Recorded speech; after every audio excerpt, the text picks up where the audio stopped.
سنیے، یہ وہ کہانی ہے جس میں ہمت، صبر اور اللہ پر مکمل بھروسہ ملتا ہے۔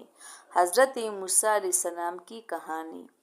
جب وہ ننھے تھے تو ان کی ماں نے انہیں فرعون کے ظلم سے بچانے کے لیے دریائے نیل میں ایک ٹوکری میں رکھ دیا۔ اللہ نے انہیں محفوظ رکھا اور وہ فرعون کے محل میں پروان چڑھے، جہاں انہوں نے عدل اور حکمت سیکھی۔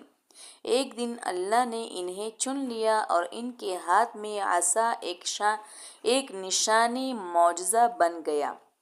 وہ قوم کو سچ کی طرف بلانے لگے۔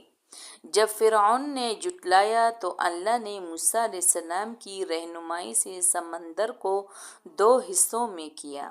موسیٰ علیہ السلام اور ان کے لوگوں کی نجات ہوئی۔ یہ قصہ ہمیں سکھاتا ہے صبر، ہمت اور ہر حال میں اللہ پر بھروسہ کرنا۔ اگر آپ کو یہ قصہ پسند آیا تو لائک کریے، شیئر کریے، مزید قرآن قصص کے لیے فالو کریں۔